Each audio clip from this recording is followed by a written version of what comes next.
Continuamos con nuestro curso básico de RAS. El día de hoy vamos a tratar un capítulo súper interesante, así que si están pensando saltarse este capítulo, no les recomiendo. Ok, el día de hoy vamos a hablar acerca del ownership y el borrowing. Vamos a ver qué trata esto. Ok, entonces vamos a empezar. ¿Están listos? ¿Preparados? ¿Están listos? ¿Seguros? Ok, vamos a hablar entonces antes de empezar con el concepto de borrowing o de ownership. Vamos a hablar un poco de cómo se almacena la información en la memoria. Ok, esto es importante, esto es clave porque de esto depende entender qué es lo que hace el compilador de RAS para ser tan estricto con nosotros. Ok, entonces si comprendemos esto, vamos a comprenderlo al amigo compilador. Ok. Uy, se me fue la voz. Ok, entonces tenemos que ver así nuestra memoria, la memoria de nuestro ordenador. Ok, virtualmente tiene dos zonas. Ok, una zona llamada pila. Ok, y otra zona llamada montón. Ok, de un lado está el stack y del otro lado el heap. Dos zonas. Ok, dos zonas. Perfecto. Cada una de estas zonas tiene diferentes características, ¿ok? Y está destinada para ciertas cosas, ¿ok? O para almacenar cierta información. Entonces, veamos un poco. La pila. ¿Qué almacenamos en la pila? ¿Ok? La pila. No es la pila que utilizas en tu control remoto, no. Es la pila, se llama así porque todo está ordenado, está apilado, uno encima del otro, ¿ok? Entonces, no es lo que usas en tu control remoto, no, esa es batería. ¿Okay? Entonces, la pila. ¿Qué almacenamos aquí en la pila? En la pila almacenamos toda información que en tiempo de compilación el tamaño sea conocido. Y además, que ese tamaño no cambie. O sea, que es un tamaño fijo. ¿Ok? Simple, ¿no? Si no cambia es porque es fijo. ¿Y cómo se ordena la información dentro de la pila? ¿Ok? Se ordena en un orden estricto donde el último en entrar es el primero en salir. ¿Ok? Acuérdense de esto. El último en entrar es el primero en salir. Qué injusto, ¿no? O sea, imagínate que tú estás esperando en un banco, tú llegas a las 5 de la mañana, luego llega alguien a las 11 y tú sigues ahí esperando que te atiendan y el que llegó a las 11 ya se va a las 11:10, ¿no? Y tú dices, no, yo estoy aquí esperando 5 horas como loco, ¿ok? Pero digamos que así es como funciona el modo de cómo organiza la información en esta zona, ¿ok? En la pila. ¿Por qué existe así? Tiene una excelente razón, ¿ok? No es porque sea lo loco o que esté mal, ¿ok? Tiene una excelente razón. Entonces, investiguen acerca del LIFO, ¿ok? Entonces, perfecto. Entonces, hemos dicho que la pila va a almacenar toda información que en tiempo de compilación se conoce su tamaño y que ese tamaño no va a cambiar. ¿Ok? ¿Y cómo lo va a almacenar? De forma ordenada, bien ordenadito, ¿ok? Y va a utilizar ese mecanismo donde el último en entrar es el primero en salir, ¿ok? Se refiere ahí pues todas las variables que va a ir guardando, a eso se refiere, ¿ok? De la icon, que luego tus variables pues tendrán información asociada. Y del otro lado tenemos el famosísimo montón, el famoso heap, ¿ok? ¿Qué almacenamos entonces aquí? Si ya en el otro lado está toda la información con tamaño conocido y que no va a cambiar ese tamaño. Entonces, de este lado tenemos la parte contraria. En la zona del montón almacenamos cualquier dato cuyo tamaño es variable, ¿ok? O es desconocido en tiempo de compilación, ¿ok? Entonces, por un lado tienes que si conoces el tamaño y ese tamaño es fijo, entonces se va a destinar para guardarse en la pila, ¿ok? Del otro lado está datos que pueden ser variables de tamaño variable o desconocido, entonces van a ser destinados para almacenarse en el llamado montón, ¿ok? Claro, hasta ahí, ¿no? Luego, ¿qué es lo que sucede cuando necesitamos reservar espacio en este llamado montón? ¿ok? Y esto lo va a hacer ya en tiempo de ejecución, cuando tu aplicación se está ejecutando, cuando llegue a esa línea de código donde necesita crear una variable, por ejemplo, de un string, de un vector, ¿ok? Entonces necesitará ir ir al sistema operativo y solicitarle que por favor le reserve un espacio, ¿ok? Para que pueda almacenarse esa información que tú necesitas en ese momento, ¿ok? Entonces, ¿qué hará el sistema operativo? El sistema operativo lo primero que hará es mirarlo súper enojado a tu aplicativo, con unos ojos así de que lo quiere matar, y se pondrá a buscar algún espacio, ¿ok? Libre que tenga, ¿ok? Que pueda, se puede decir, o que tenga la capacidad para almacenar la información que tú necesitas, ¿ok? Eso indica que si tú necesitas almacenar 4 elementos, él te tiene que buscar un espacio para al menos guardar esos 4 elementos. No te puede dar menos, porque si te da menos, no alcanza para que guardes tu información, ¿cierto? Entonces, él te tiene que dar al menos para esos 4 elementos que tú le estás pidiendo, ¿ok? De repente te da más, bien por ti. Si no te da más, al menos te tiene que dar el mínimo indispensable que tú necesitas para almacenar tu información, ¿ok? Entonces, cuando él ya, luego de tanto buscar por ahí, te encuentra un espacio, te reserva ese espacio para ti, ¿ok? Y él te entrega un puntero. ¿Ok? Un puntero, que no te dé miedo esta palabra puntero. ¿Qué es este puntero? Este puntero no es nada más que la dirección de dónde se va a encontrar tu información en esa zona llamado montón, ¿ok? Solo eso es un puntero.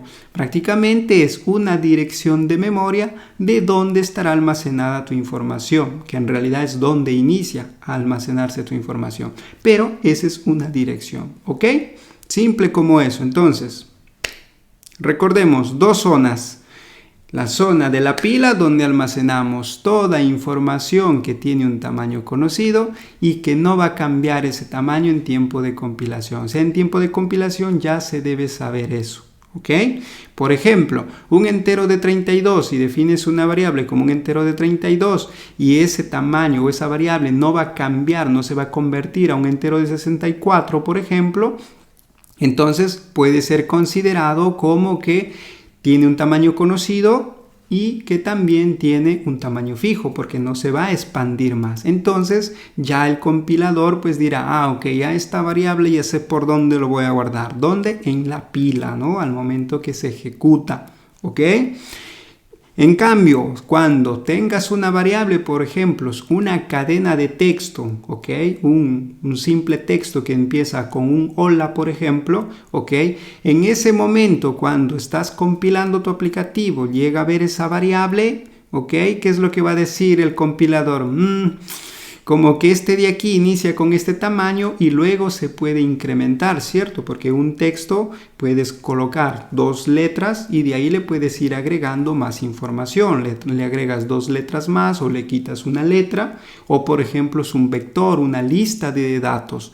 También puede iniciar con un valor y en tiempo de ejecución, o sea, cuando ya tu aplicativo se está ejecutando y tu usuario lo empieza a utilizar, ahí podrá transformar esa información, podrá agregar un elemento, quitar un elemento, agregar 5, agregar 7, 8, todos los que sean necesarios. ¿Ok? Entonces las listas, los strings, incluso las estructuras, porque las estructuras tienen información asociada, ¿no? Cada campo puede tener tipos de datos diferentes. Entonces eso de ahí no se conoce cuánto va a ocupar. ¿Ok? Puede ser de tamaño variable. Entonces ya el compilador dice, a ti ya sé dónde te voy a guardar cuando estemos en tiempo de ejecución. Ya estará pensando en el famosísimo montón y sabrá que para esa variable tendrá que tocar las puertas al sistema operativo y solicitarle un espacio para almacenar la información en el momento que se está ejecutando. ¿Ok? Importante esto. Y ahora, de estas dos zonas, ¿Cuál es de fácil acceso o de dónde accedemos más rápido a la información? Accedemos de forma más rápida en la pila. ¿Por qué? Porque como la información está ordenada, ¿ok?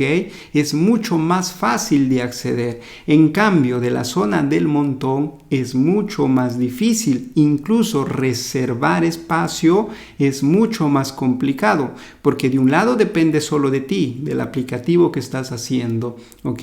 Del otro lado, de la zona del montón, tienes que irte tú como aplicativo y solicitarle al sistema operativo que te reserve un espacio. Entonces ya tienes ahí que consultarle a alguien más, ¿ok? Entonces, por esa razón es que cada vez que tú necesites reservar espacio para un tipo de dato que tiene la capacidad de tener un tamaño variable, siempre se tiene que ir al sistema operativo a solicitar. Entonces, en el sistema operativo, mientras te busca un espacio, mientras te asigna un espacio que él encuentra y te devuelve el puntero, es un proceso lento y costoso a nivel de cómputo. No es que tienes que pagarle al sistema operativo, costoso a nivel de cómputo, o sea que es un proceso lento, puede tomar un poco de tiempo en hacer esa reserva de espacio, ¿ok? Entonces, por esa razón es que acceder al montón es un poco más difícil, ¿ok?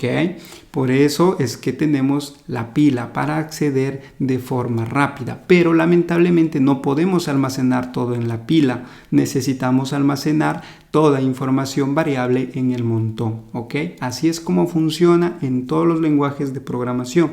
Toda información variable siempre va en el montón. Esto no es solo de RAS, eso es cómo se administra la información dentro de nuestra memoria, nuestra memoria de nuestra computadora, ¿ok? Entonces, como última cosa, antes de pasar a la siguiente página, puntero. Recuerden, el puntero es lo que me entrega el sistema operativo una vez que me ha reservado espacio para almacenar la información que yo necesito, ¿ok? Y ese puntero es solamente una dirección de memoria, ¿ok? Imaginemos que es la dirección de una casa, por ejemplo, ¿no? Girón tal dirección, ok, número tanto, y con eso tú sabes dónde está tu información, ¿no? Y claro está, ese puntero tú no te lo puedes perder, porque si lo pierdes, ¿cómo sabes dónde está tu información? No te puedes olvidar eso, ok. Entonces, una vez que el sistema operativo nos devuelve ese puntero, ok, para no perderlo, nosotros lo tenemos que almacenar. ¿Ok? Entonces, ¿dónde lo almacena? Pues lo almacenamos en la zona del stack, en la pila, ¿ok? ¿Por qué lo almacenamos ahí? Porque esa es la zona donde nosotros tenemos acceso rápido, ¿ok? Entonces, toda información variable lo almacenamos en el heap, en el montón. Todo el resto que puede ser ordenado lo almacenamos en la zona del stack. Y aparte de ese puntero, necesitamos almacenar dos cosas importantes, ¿ok? Que también se almacena ahí. Una es la longitud, ¿ok? ¿Qué es la longitud? Es el número de elementos o bytes que en ese momento tú estás ocupando, tú como variable, ¿ok? Entonces la variable en ese momento, de repente, si es este texto mundo, entonces son 5 elementos que necesita, ¿ok? En ese momento, y son 5 elementos los que contiene actualmente, ¿ok? Entonces, longitud es el número de elementos o bytes que en ese momento tú estás ocupando, ¿ok? Y también tenemos la capacidad. La capacidad es cuánta memoria nos han reservado a nosotros en el amigo heap, ¿ok? En esa zona de memoria, ¿ok? Entonces, puede ser igual, sí. ¿Por qué? Porque yo puedo necesitar o puedo ocupar para 5 elementos, como aquí en el ejemplo, ¿ok? Y de repente el sistema operativo me reservó también esa capacidad para 5 elementos, ¿ok? El sistema operativo te puede dar más de capacidad, sí, ¿ok? De repente tú necesitas para 5 elementos y él te da ya para 10 elementos, para que no le estés molestando a cada rato, cada vez que vas a incrementar el tamaño de elementos que necesitas guardar. ¿Ok? ¿Por qué? ¿Por qué se guarda esta longitud y esa capacidad? Porque en base a esto se decide en qué momento otra vez nos vamos al sistema operativo a solicitar más capacidad. ¿Por qué? Porque imaginemos que al inicio iniciamos con el texto mundo, ¿ok? Entonces, el sistema operativo nos ha reservado un espacio y hasta ahí estamos funcionando normal.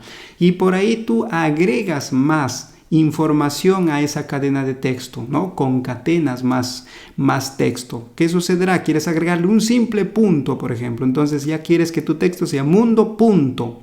¿Ok? Entonces, ahora tu longitud ya no será de 5, será 5 más 1 de ese punto, ¿cierto? Entonces ya necesitas una longitud de 6, pero tu capacidad ¿de cuánto es? De 5, ¿ok? La capacidad que el sistema operativo te reservó anteriormente fue de 5, entonces ya no alcanza el espacio que te dieron anteriormente. Entonces necesitas expandir, ¿ok? Pero para expandir tienes que otra vez ir al sistema operativo. Tu aplicativo hermoso que has escrito con tus manos hasta verla sangrar, ¿ok? Va nuevamente a tocar las puertas del sistema operativo, ¿ok? El sistema operativo otra vez lo mira, le dice otra vez tú, ¿qué quieres aquí? Otra vez espacio seguramente quiere. Le dice, sí, quiero espacio para un carácter más. Entonces le mirará todo enojado porque imaginemos que tu computadora tiene 1 GB de RAM y tienes ahí abierto tu WhatsApp, tienes abierto el Chrome, miles de aplicaciones y no sabe dónde colocar todos los datos, ¿no? Ok, pero él buscará un espacio ahí, a pesar de que no encuentre, tendrá que encontrarte. Por ahí encuentra un espacio, ok, y digamos que ya encuentra un espacio para 10 elementos, tú necesitas solo para 6, él te asigna ese nuevo bloque, ese nuevo espacio y te da un nuevo puntero, ¿ok? Pero el darte un nuevo puntero hace que toda la información que habías guardado anteriormente necesita ser copiado a ese nuevo lugar, ¿cierto? Porque tú ya tenías información guardada en un cierto espacio de memoria. Ahora tiene que ser transferida. ¿Ok? Tiene que ser copiada al nuevo lugar donde el sistema operativo te está reservando. ¿Ok? Y ese proceso de copiado es también lento porque pues lo tiene que copiar el sistema operativo, copiar uno por uno, elemento por elemento. Y eso es un proceso lento, ¿ok? Entonces aquí ya los lenguajes de programación o las máquinas virtuales, ¿ok? Pues aplican algún mecanismo para que cuando solicitan espacio al sistema operativo, de repente le dice, mira, yo cuando tengo 5 ya no te pido solo 5, te pido directamente 10, por ejemplo, ¿no? Y así el sistema operativo ya le da un espacio mucho más del que necesita en ese momento, para que no estés a cada momento consultándole o pidiéndole al sistema operativo que te dé más espacio, ¿ok? Para que almacenes tu información. ¿Ok? Porque es un proceso lento, recordemos, ¿ok? Porque te asigna un nuevo espacio de memoria y luego tiene que copiar toda la información del viejo lugar donde estaba tu información, ¿ok? Porque no te puede hacer digamos, un escalado de ese espacio, no, él te reserva un nuevo espacio y ese de ahí simplemente lo libera, ¿ok? Y pues quedará libre para que alguien más pueda utilizarlo, ¿ok? Entonces, a alto nivel, así es como funciona, digamos, este tema de asignación o, digamos, el que el sistema operativo te reserve un poco de espacio para que tú almacenes tu información en la zona del heap, en el montón. ¿Ok? Entonces, tengan en cuenta esto, que es muy importante para los temas que vamos a ver más adelante, ¿ok? Entonces, hagamos un rápido resumen de lo que acabamos de ver para aquellos que ya se perdieron o ya se quedaron dormidos. Entonces, antes de pasar al siguiente, tiene que quedar para ustedes que la memoria tiene 2 zonas, ¿ok? Un lado está la pila, que lo almacena la información de forma ordenada, utilizando el mecanismo, el último en entrar es el primero en salir, ¿ok? Y del otro lado tenemos que se almacena ahí toda la información que tiene un tamaño conocido, ¿ok? Y que es fijo, que no va a cambiar ese tamaño, ¿ok? Por otro lado tenemos la otra zona que es el famosísimo montón, ¿ok? El montón de cosas, ¿ok? Y aquí se va a almacenar todo dato que su variable o que su tamaño es variable y en tiempo de compilación también es desconocido, ¿ok? Como los strings, como los vectores, las estructuras, ¿ok? Todos ellos no tienen un tamaño fijo, son de tamaño variable porque puede incrementar su valor, ¿ok? Entonces, en tiempo de ejecución, ¿qué va a suceder? Que tu aplicativo tan bonito, ¿ok? Necesitará irse a tocarle las puertas y molestarle al sistema operativo que de repente ya estaba descansando, fue la medianoche, ¿ok? Y le tiene que solicitar un poco de espacio. ¿Ok? Un poco de espacio para que pueda almacenar esa información. ¿Y qué le devuelve el sistema operativo? Le devuelve un puntero. Y ese puntero, ¿qué es? Una dirección de memoria. O sea, como si fuera un enlace para saber dónde está almacenada tu información dentro de todo el montón. Que ahí no está ordenado, entonces está por aquí un poco de cosas, por aquí otro lado y así. ¿Ok? Entonces por esa razón te da un puntero. ¿Y qué es lo que tienes que hacer tú con ese puntero? ¿Perderlo? No, lo tienes que almacenar. ¿Dónde se guarda ese puntero? En el stack. ¿Por qué ahí? Porque ahí tienes acceso rápido, ¿ok? Acceso rápido y ordenado. ¿Y qué más tienes que guardar o qué más se guarda? Se guarda la longitud, que es la cantidad de elementos o la cantidad de bytes que en ese momento tú estás ocupando, ¿ok? Si estás guardando el texto mundo, pues simplemente tu longitud será de 5 elementos, ¿ok? Y también tenemos la capacidad. ¿Y qué es la capacidad? Es el tamaño o el espacio, ¿ok? Que el sistema operativo te ha reservado para que almacenes tu información, ¿ok? Y estos dos datos es lo que utiliza para solicitar más recursos cuando pues la longitud sea mayor a la capacidad, ¿ok? Por ejemplo, lo que decíamos, si yo quiero agregar un simple punto a ese texto, entonces mi longitud pasará de 5 a 6. ¿El 6 es mayor que 5? Sí. Entonces en ese momento lo que hace tu aplicativo es ir y solicitarle más espacio al sistema operativo. El sistema operativo otra vez entonces te buscará un nuevo espacio donde esta vez alcance esos 6 elementos, ¿ok?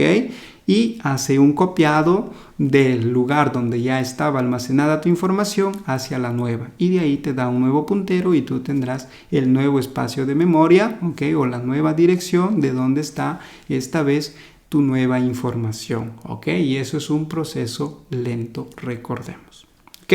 Entonces, esto sería el stack y el heap. Importantísimo estos conceptos, ¿ok? Como ven, no es complicado, basta solamente tratar de entenderlo. Claro, aquí no me estoy adentrando, como dicen, muy a detalle, pero análogamente sería esto los conceptos de gestión del stack y el heap, ¿ok? Perfecto, entonces, visto que ustedes son buenos y han estado muy atentos, ahora pasamos a qué es el ownership, ¿ok? ¿Qué es el ownership? Esto es un tema importante. Muchos, digamos, consideran a RAS como complejo a nivel de curva de aprendizaje por esto, por el famosísimo ownership, porque muchas veces es difícil de entender y no le entendemos tal vez porque no sabemos cómo se almacena la información en la memoria, pero si comprendemos cómo se almacena la información en la memoria, entender las reglas del compilador de RAS, pues es muy fácil, ¿ok? Entonces, vamos a ver qué es este tema del ownership. Ahora, el ownership significa propiedad, ¿ok? Indica que tú eres dueño de algo, ¿ok? Propiedad, tú eres dueño de algo, simple como esto. De algo, pues nos referimos a algún valor, ¿ok? ¿Y qué es lo que hace prácticamente RAS con esto? Pues utiliza este mecanismo para prácticamente gestionar de manera segura la memoria, ¿ok? De cómo va a almacenar toda esa información. ¿Y esto por qué? Porque si recordamos hemos dicho que RAS no tiene un recolector de basura, no cuenta, ¿ok? Como en el caso tiene Java, como en el caso tiene Python, como en el caso tiene JavaScript, ¿ok? Tienen ellos un recolector de basura. Y el recolector de basura, ¿qué es? Pues es un mecanismo que se activa cuando tu aplicativo está funcionando, ¿ok? Y él está trabajando en segundo plano, o sea, mientras tu aplicativo está haciendo, él por ahí con otro proceso está buscándote qué cosas ya no son útiles y empieza a liberar recursos, ¿ok? Eso es lo que hace un recolector de basura, pues a grandes líneas, ¿ok? Entonces, un recolector de basura es un proceso que está trabajando en segundo plano, ¿ok? Y va revisando todos los elementos que tú ya no estás utilizando, ¿ok? O que él considera que ya no son útiles y empieza a liberar la memoria, ¿ok? Esto de aquí, digamos que es un poco más lento porque pues dependes de alguien más para que esté limpiando los recursos, ¿no? La basura que vas dejando, que va dejando tu aplicativo. Como basura pues nos referimos a las variables, a los datos, ¿ok? Todo eso sería la basura para el recolector. Entonces, cuando ya ve una variable que nadie lo utiliza, pues simplemente le dice chao, ¿no? ¿Ok? Entonces trata de eliminarlo. ¿Ok? Pero hay otros lenguajes de bajo nivel como C o C++ que tienen una gestión manual. ¿Esto qué quiere decir? Que el propio desarrollador, el propio ingeniero, ¿ok? O quien escribe el código, se tiene que preocupar de este trabajo. ¿Esto qué quiere decir? Que mientras está escribiendo el código, tiene que decidir en qué momento reserva espacio, ¿ok? O en qué momento libera los recursos. Y pues el hacerlo manual no siempre es hacerlo correctamente, ¿no? A veces lo haces en modo anticipado, a veces lo haces a destiempo y pues terminamos en algunos problemas, ¿ok? Entonces, si lo haces en tiempo anticipado, sucede que de repente lo liberaste y aún lo quieres utilizar y pues te sucede los clásicos punteros nulos, ¿no? Donde tratas de acceder a algo que ya liberaste o de repente como ya haces una doble liberación de repente también, ¿no? Liberas una vez, liberas dos veces y por ahí te salen algunos errores, ¿ok? Entonces, la gestión manual digamos que es un poco más complicada, ¿ok? Entonces aquí RAS tiene este mecanismo de ownership para que él pues pueda verificar ya en tiempo de compilación cómo va a liberar los recursos, ¿ok? Y con el objetivo pues que tenga, digamos, una gestión ya dedicada para que pues luego en tiempo de ejecución no te encuentres con sorpresas, ¿ok? Sorpresas como los clásicos punteros nulos o de que de repente ya tratas de acceder a un valor que ha sido liberado por alguien más, ¿ok? Entonces, este tipo de problemas, digamos que RAS lo gestiona con este mecanismo del ownership, que ahorita vamos a tratar de entender qué es, ¿ok? Entonces, hay algunas reglas del ownership, ¿ok? De la gestión de la propiedad. Una de las reglas es que cada valor tiene una variable que es dueña de ese valor, ¿ok? Entonces, siempre hay una variable que es dueño de un valor, ¿ok? El famosísimo owner, ¿ok? Entonces, cuando tú defines una variable y le asignas un valor, esa variable será la dueña de ese valor, ¿ok? El dueño, el propietario, ¿ok?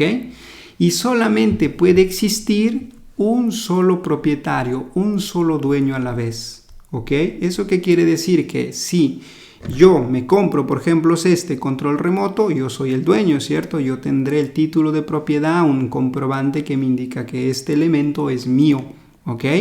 Entonces no podrá existir que alguien más diga que este elemento, como dicen, también le pertenece a él. No, porque yo tengo un comprobante que autentica que yo soy el propietario. Lo mismo sucede en el tema de las variables. Solamente existirá una variable que es la dueña de un determinado valor, ¿ok? Porque recordemos que los valores donde se almacenan en el famosísimo heap, ¿ok? Entonces existe ahí un puntero y solamente puede existir un único dueño, ¿ok? Y ahorita vamos a ver por qué debería existir un único dueño. Y como última regla es que todas las variables o todos los valores se liberan, o sea que este es en el momento en cómo RAS elimina, ¿ok? Aplica la guillotina y elimina todo lo que sale de ese scope. Pero ¿a qué se refiere que sale de ese scope? Vamos a ver aquí un ejemplo. Cuando nosotros definimos nuestros bloques, por ejemplo, en la función principal o nuestros métodos o nuestras funciones, siempre colocamos aquí estas llaves, ¿no? La llave de apertura indica que es el inicio del ámbito, ahí inicia ese bloque de código, ¿ok? Y todo inicio siempre tiene un fin, ¿cierto? Entonces aquí es el inicio, en la llave de cierre será el fin de ese ámbito, el fin de ese bloque. Entonces, cuando en tiempo de ejecución termina ese ámbito, ¿qué es lo que hace RAS? elimina esos valores, ¿ok?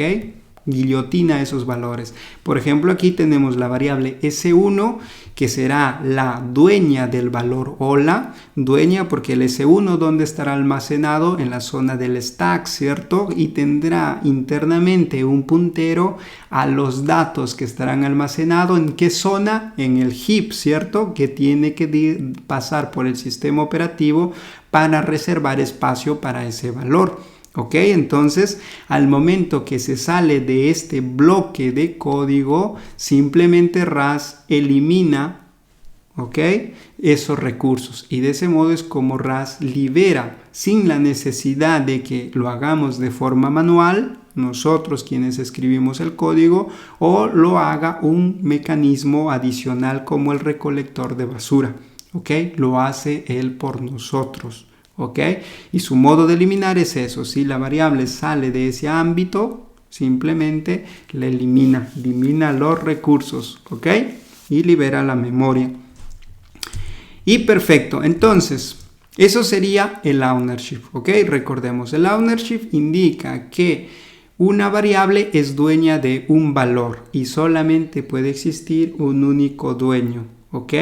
¿Por qué tiene que existir un único dueño? Porque ahora vamos a ver un mecanismo que se llama transferencia de propiedad. Indica que yo puedo ser un propietario de un dato, ¿ok? Pero puedo transferir ese título de propiedad a alguien más, ¿ok?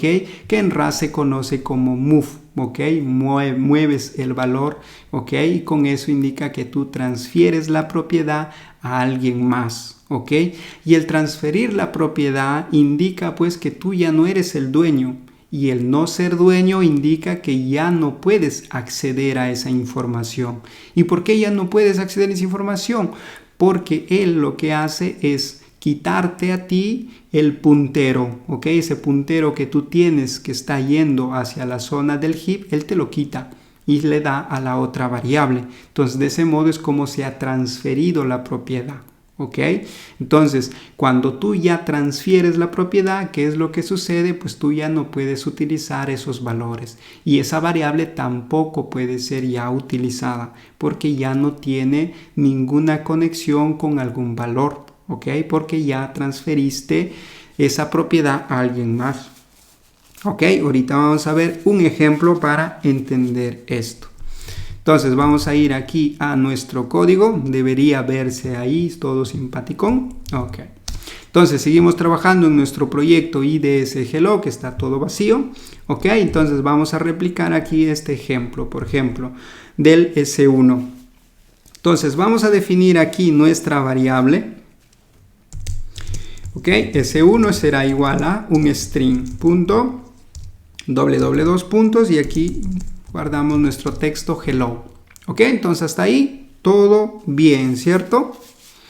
Entonces, ¿cuál será el ámbito de la variable S1? ¿Quién me dice? ¿Cuál es el ámbito? El ámbito será todo esto de aquí. Desde el inicio o la apertura de esa llave hasta el cierre de la llave en la línea 3. Todo eso es su ámbito de esa variable. ¿Ok? En todo ese espacio esa variable va a existir. ¿Ok? Una vez que esta función de aquí termine de ejecutarse, esa variable, adiós, será eliminada y por ende también la información. ¿Ok? Entonces, ahí tenemos nuestra variable. Entonces, vamos a colocar aquí un print line y aquí colocamos S1 valor y aquí le imprimimos, ¿no? Para ver. Ups. Ok, y aquí colocamos cargo run y ahí tenemos, ¿no? S1 valor y nos muestra el texto. Y hasta ahí todo lo que hemos hecho hasta los capítulos pasados, ¿no? Nada nuevo, ¿cierto? O ya se perdieron hasta ahí, no creo, ¿no? Hasta ahí no hay nada de nuevo. Ok, entonces, ¿qué es lo que sucede aquí con el tema de la transferencia de un valor? Cuando yo trato de asignar esta variable a otra, por ejemplo aquí la variable S2, le queremos asignar el valor de la variable S1, ¿ok? Esto se usa, seguramente lo hacen en otros lenguajes, ¿no? Le doy, se puede decir, el valor de la variable S1 a una variable nueva que se llama S2. Le estoy dando el valor, ¿cierto? ¿Y eso qué quiere decir? Que si yo ahora acá imprimo S2, quiero mostrar aquí su valor, ¿qué es lo que me va a mostrar? Pues me mostrará el mismo valor, ¿cierto? Ahí está, ¿no? Tanto S1 como S2 tienen el mismo valor. ¿Ok? Pero ¿qué es lo que sucede internamente aquí? En la línea 5. En la línea 5 sucede que ese S1 prácticamente está transfiriéndole la propiedad, ¿ok?, de este valor hello. ¿A quién? A la variable S2. ¿Ok? Eso que indica que de aquí en adelante, desde la línea 5, ¿ok?, la variable S1 ha perdido la propiedad de ese valor, ya no es más la dueña, y al no ser la dueña, ¿qué es lo que sucede? Ya no lo puede utilizar. ¿Y qué quiere decir que ya no lo puede usar? Si yo aquí trato otra vez de imprimir el valor de S1, si vemos aquí, pues ya me da un error y me va a decir, mira, estás aquí tratando de acceder a un valor que ha sido movido. ¿Por qué ha sido movido? Porque aquí en la línea 5 yo el valor de la variable S1 le estoy asignando a la variable S2. ¿Ok? Entonces esto a nivel de gráfico sería algo así. Entonces, en la primera línea donde estamos definiendo nuestra variable S1 y lo estamos inicializando con un texto, ¿ok? Recordemos que como es un string, puede ser variable, ¿cierto? Entonces lo va a almacenar ¿dónde? En la otra zona de la memoria, ¿no? En la zona del heap, en la zona porque tiene, digamos, un tipo de dato que puede incrementar su tamaño. ¿Ok? Entonces, por esa razón, pues ahí lo almacena. Y necesitará un puntero de la otra zona, que será el heap, de la zona del stack, para poder acceder a esa información. ¿Ok? Entonces, en la primera línea tenemos aquí el primer caso. Y donde pues la variable S1 es la única dueña de ese texto mundo. Y hasta ahí todos contentos, ¿no? Pero luego hacemos esta jugada maestra de decir S2 es igual a S1. Con eso lo que estamos haciendo o lo que sucede internamente o lo que hace RAS es prácticamente le quita el puntero a la variable S1, ¿ok? Y se la da a la variable S2. ¿Ok? Eso indica que ahora S2 sabe dónde está almacenado sus datos. Se vuelve ella la propietaria de ese valor. ¿Ok? Y por lo cual hace que S1 pierda esa propiedad. Ya no es más él el propietario. Ya se le dieron a alguien más. Ya se le cambiaron, ¿no? Ya lo cambiaron por alguien más. ¿Qué podemos hacer? Es así la vida, ¿no? Te cambian a veces. ¿Ok? Entonces, al cambiarte de propiedad o al cambiarte prácticamente o transferir la propiedad a alguien más, pues sucede que tú ya no puedes utilizar esta variable. Entonces, S1 al perder la propiedad y no ser más el dueño de ese valor, ya no puede ser utilizada. ¿Ok? Entonces, por esa razón es que aquí, ¿ok?, S2 yo lo puedo utilizar porque ahora S2 es el dueño del valor hello. ¿Ok? Pero S1 ya no lo puedo utilizar. ¿Por qué? Porque ya ha sido transferido, ¿ok?, a alguien más esa propiedad. ¿Ok? Entonces S1 ya no es el dueño y pues ya no lo puedes utilizar. Entonces, si nosotros tratamos aquí de compilar, incluso el propio compilador es tan preciso y te dice, mira, ve, tú aquí en la línea 7 es donde sucede un error. Tú estás tratando de acceder a un valor que ha sido movido, ha sido transferido, ¿ok? Incluso te dice dónde ha sucedido ese movimiento. Te dice, mira, aquí en la línea 5, ahí está sucediendo el movimiento, ¿no? Te dice, value moved here, ¿ok? Ha sido movido aquí, justo en la línea 5, ¿ok? Y pues simplemente ya no puedes hacer uso de esa variable, ¿ok? Entonces, esto de aquí es lo que sucede cuando asignas, ¿ok?, una variable o el valor de una variable a otra. ¿ok? Y sucede en este caso, pero también sucede cuando trabajas con funciones. Imaginemos que aquí yo tengo mi función y se llama visualizar contenido, ¿ok? Y por ejemplo, yo aquí me espero un contenido que sea una cadena de texto, ¿ok? Y yo aquí simplemente quiero hacer un contenido, dos puntos, e imprimo. Un simple mostrarlo. Quiero mostrar el contenido de esa variable, ¿ok? Aquí también sucedería lo mismo. Vamos a comentar esto por aquí, lo dejamos ahí, ¿ok? Si yo trato de usar esta función y le digo, entonces, ¿qué le paso contenido? Le paso la variable S1. Aquí igual, porque recuerden, contenido es una variable, ¿ok? Como es una variable, lo que va a suceder aquí es que S1, al momento que le pasamos aquí como parámetro, S1 va a transferir su propiedad ¿a qué variable? A la variable contenido. Indica que ahora contenido será el dueño de ese valor. Por lo cual, si yo aquí trato de imprimir el valor de S1, ¿ok? Después que le pasé a la función, ¿qué es lo que va a suceder? Que me va a dar error. Me va a decir, mira, estás otra vez tratando de acceder a una variable, pero que no es la dueña del valor, porque ya fue transferido a alguien más, ¿ok? Ya le cambiaron, así es la vida, ¿no? Te cambian en un segundo a otro. Y si tratamos de compilar aquí, pues nos dice también dónde ha sucedido el error, ¿no? Te dice, mira, en la línea 6, ¿no? Lo que te muestra en rojo, ahí es donde ha sucedido el error. Y te dice, mira, aquí estás tratando de acceder a este valor después de haber transferido, porque en algún lado se transfirió. ¿Y dónde está la transferencia? Te dice aquí, mira, línea 5 aquí, justo aquí, mira, justo en este parámetro te dice, el valor fue movido aquí. ¿Ok? ¿Ves qué tan preciso es el compilador de RAS, ¿no? Cuando cometes algún error, él sabe todo y pues te dice, mira, justo aquí fue movido. Y te lo dice pues para que tú tengas en cuenta que estás haciendo algo mal por ahí, ¿no?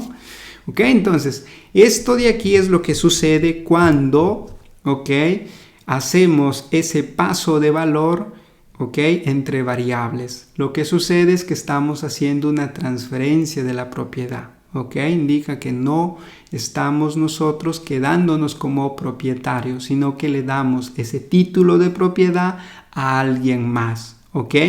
Y pues si yo quiero recuperar ese título de propiedad, le tendré que pedir nuevamente a ese propietario, ¿ok? Para que otra vez me lo dé. Si no, nada, ya fuiste, ya no puedes hacer nada. Entonces esta variable, digamos que después de la línea 5 ya es prácticamente inútil, no se puede utilizar, ¿ok?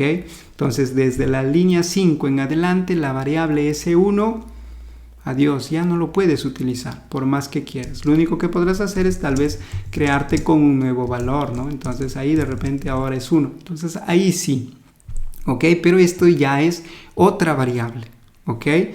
Que se tiene el mismo nombre, sí, porque recuerden que RAS tiene la posibilidad de redeclarar las variables en un mismo ambiente, en un mismo bloque de código.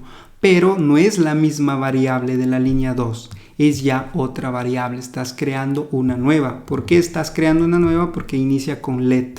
Si inicia con LED es porque tú estás declarando o definiendo una nueva variable. ¿Que pueda llamarse lo mismo?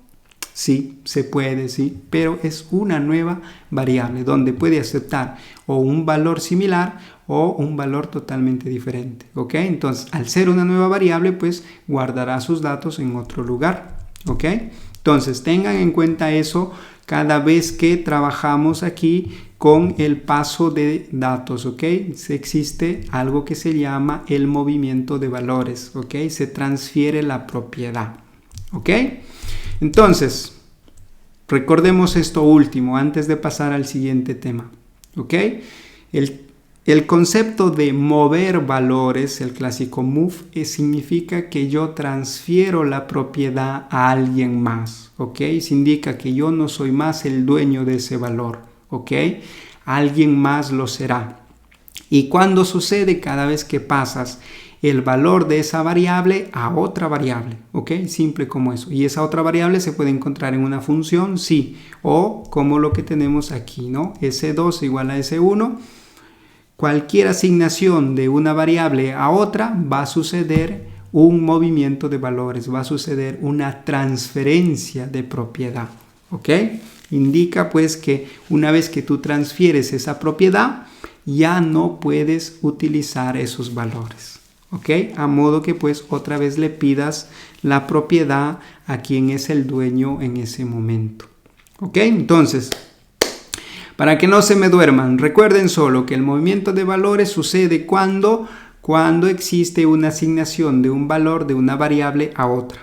Simple como eso, que puede ser aplicado directamente a nivel de definición de variables, como en el caso S2 es igual a S1, o en el caso también cuando pasas los parámetros a una función o pasas como parámetro a un método, por ejemplo. ¿Ok? También puede suceder este tipo de transferencia de valores. ¿Ok? Entonces, tengan en cuenta esto.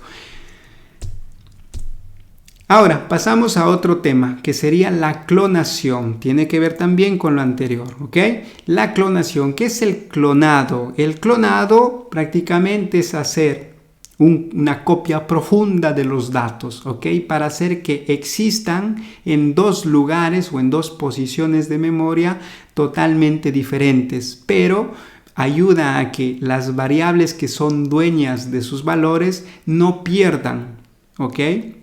No pierdan esa propiedad, no pierdan ese título de propiedad que ya tienen. Pero ¿qué es lo que sucede? La información se guarda en dos lugares diferentes, ¿ok? Y donde esta información es totalmente independiente, lo que indica que lo que haga el dueño 1 con sus datos no le afectará a la otra información, ¿ok? Entonces son totalmente independientes, no comparten la información, solamente que se guardan en dos lugares diferentes. Pero aquí hay un pero a considerar. Cada vez que se realiza un clon, ¿ok? Es muy costoso, ¿ok? Y depende pues también a cuántos datos estás almacenando. Imaginemos que, esperemos que no lo hagas, claro está, recuperas de la base de datos 10.000 elementos. No sé por qué regresarías de la base de datos 10.000 elementos, pero imaginemos que lees datos de la base de datos 10.000 elementos, ¿ok? 10.000 elementos es un montón de información, ¿ok? Imaginemos que tú quieres hacer un clon de esos 10.000 elementos.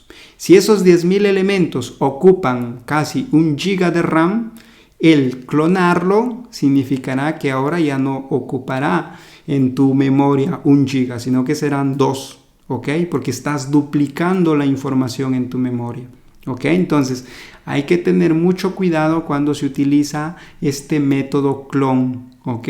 Porque lo que hace es copiar los datos, ¿ok? Todos uno a uno, byte por byte, ¿ok? Te lo copia en otro lado, o sea que cada vez que ejecutes un clone, ¿ok? Lo que va a hacer tu aplicativo es irse al sistema operativo y pedir otro espacio para reservar toda esa información que ya existe en otro lado, ¿ok? Entonces el sistema operativo te da otro espacio, te reserva, te da otro puntero y pues se almacena la información en dos lugares diferentes, ¿ok? Es clonarlo, por eso se llama, indica que tienes dos del mismo, con la misma información, el mismo tipo, todo igual, ¿ok? Solo que pues en este caso tú tienes o no pierdes la propiedad. A nivel gráfico sería así, ¿no? En la línea 1 tenemos que S1 se inicializa con el texto mundo y entonces hasta ahí tenemos aquí este primer gráfico donde dice S1 tiene la propiedad de su texto mundo y hasta ahí todos contentos y felices. Cuando quieres ejecutar un clone, colocas S2 es igual a S1.clone. Justo en ese momento, en tiempo de ejecución, tu aplicativo solicita al sistema operativo que le reserve un espacio más en el heap, en la zona del montón, para almacenar esos elementos. Y lo que hace, entonces, te crea el espacio y luego copia toda esa información, ¿ok? Que ya existe en otro lado y te lo almacena otra vez en ese nuevo espacio que te está reservando en ese momento. Y desde ese momento, entonces, tú tienes la variable S1 que mantiene la propiedad, sigue siendo dueña de ese espacio de memoria en el cual seguía trabajando anteriormente, ¿ok? No le cambia nada. Solo que al S2, ¿ok? Que es una nueva variable, tendrá, se puede decir, o será propietaria de otro espacio de memoria, de otros datos, que serán lo mismo, ¿ok? Los mismos datos, pero cada uno se maneja de forma independiente. Eso quiere decir que si la variable S1 modifica su contenido, por ejemplo, le agrega mundo, punto, le agrega un punto a su texto, ese cambio no le afecta a los valores de la variable S2, ¿ok? Trabajan por separado. Y si la variable S2 le quita la letra O a su texto, tampoco le afecta a la variable S1, ¿ok? Son dos variables totalmente independientes, tanto la variable como la información, ¿ok? Porque has hecho un proceso de clonado, estás clonando la información, haces que exista en dos lugares diferentes, ¿ok? Entonces, vamos a ver cómo se hace este clonado. Entonces, por ejemplo, aquí, cuando voy a pasar la información o a este parámetro de aquí del visualizar contenido, yo aquí le puedo decir s1.clone, ¿ok? Entonces, de ese modo, cuando se ejecute el aplicativo, justo aquí en esta línea de código, cuando necesite clonar, irá a solicitarle al sistema operativo, ¿ok? Le dirá, dame espacio para guardar, mira, esta otra información. Y ese espacio que vas a reservar, ese puntero le das a la variable contenido, que es la variable quien va a recibir la propiedad de esos nuevos valores que estarán almacenados pues en tu zona del montón, ¿ok? Eso es lo que sucede aquí. Entonces, si ahora nosotros, por ejemplo, tratamos de acceder aquí sin crear la nueva variable, S1 lo puedo utilizar, claro está, porque pues no estoy haciendo una transferencia de la propiedad, solamente estoy copiando el valor, mi valor que ya tengo yo, le estoy copiando y le estoy dando ese valor a alguien más, ¿ok? Entonces, por ejemplo, ahí ya vemos que S1 el valor, el contenido es esto, y luego puedo seguir utilizando mi variable S1, cosa que no sucedía si le quito el clon aquí. Si ven, pues me da el error, ¿no? Porque esta variable aquí se está transfiriendo. Entonces, si clono el valor, le doy solamente una copia de mis datos, ¿ok? Para que él trabaje. Y de ese modo es como aquí pues tienes un clonado, ¿ok?